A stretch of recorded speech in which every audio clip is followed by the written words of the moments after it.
7 foot और 8 inch के Rana 80 kilo का भाला लेकर के मानसिंह की तरफ चला। चेतक अपनी पूरी शक्ति से दौड़ता हुआ घोड़े से बाज बन चुका था। ना जाने कब हवा से बातें करता हुआ 80,000 की मुगलिया सेना को चीरकर मानसिंह के हाथी पर जा पहुंचा। मानसिंह तो बच गया, लेकिन हजारों मुगल सैनिकों ने अकेले महाराणा प्रताप और उसके घोड़े चेतक को घेर लिया। फिर जो हुआ वो नजारा देखने लायक था। अगर ना मानो तो इतिहास उठा करके देख लेना। अरे मुगलों की छाती पर तुमको छाप लिखी मिल जाएगी, राणा के संग चेतक की भी टाप लिखी मिल जाएगी। ऐसे भिड़ गया था सिंह मृग छौनों से, जैसे निर्बल बकरों से बाघ लड़े। कहीं नागिन तलवार चले तो कहीं चेतक की टाप पड़े। राणा की लोहित आंखों से खून से लाल हुई राणा की आंखें अपनी दोधारी तलवार से शत्रु दल से कटती लाशों को देख रहे। वो 1000 थे और हम 1 थे।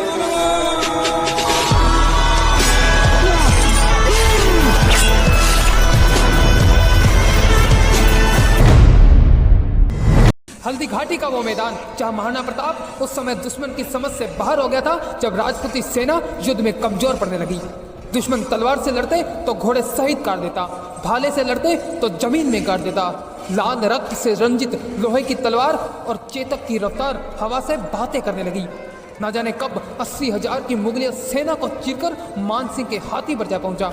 अगर उस समय हल्दी घाटी का नेतृत्व मानसिंह की जगह स्वयं अकबर करता तो आज दिल्ली का इतिहास ही कुछ और होता। वो जानता था कि महाराणा प्रताप से युद्ध करने गया तो कहीं हाथी घोड़े सहित ही ना काट दी। इसीलिए तो अकबर उस हिंदुआ सूरज मेवाड़ी राणा से जीवन भर संघर्ष करता रहा, लेकिन कभी सामने नहीं आया।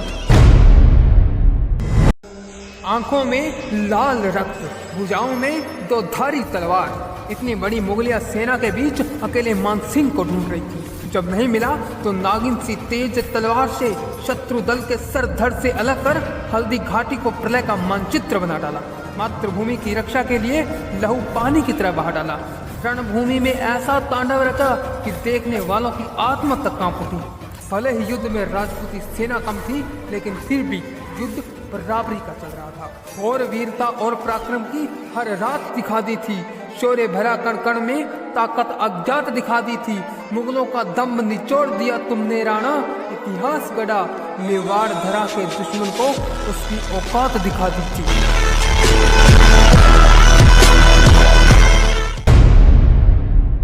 महाराणा प्रताप की मृत्यु की खबर सुनकर अकबर जमीन पर बैठ कर के रोने लगा और दोनों हाथों को ऊपर कर आसमान की ओर देख करके बोला, ऐ खुदा, मुझे अगला जन्म दे तो हिंदुस्तान में देना, और अगर दुश्मन दे तो वही महाराणा प्रताप देना, जिसके लिए जीवन भर संघर्ष किया, जो चाहा उसे जीत लिया लेकिन उसे नहीं जीत पाया।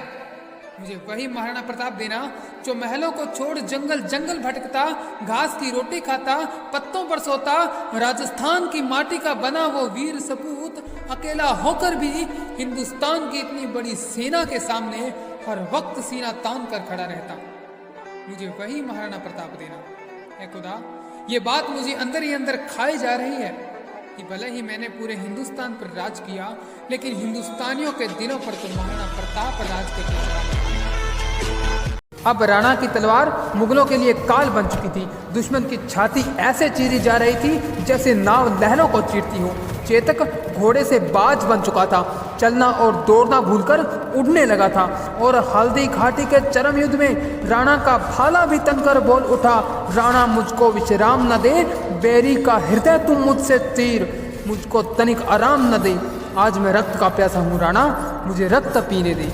मुर्दों का ढेर लगा दूं मैं, अरे सिंहासन ठहरा दूं मैं, राणा मुझको तू विश्राम न दे, शोभित सागर लहरा दूं मैं। लेकिन राणा ने तनिक भी देर नहीं की। बैरी दल के सर धड़ से अलग कर चेतक सहित हाथी पर जा पहुंचा और हल्दी घाटी लाशों से पड़ चुकी। ऐसा प्रलय घटा कि प्रकृति की आत्मा भी कांप उठी।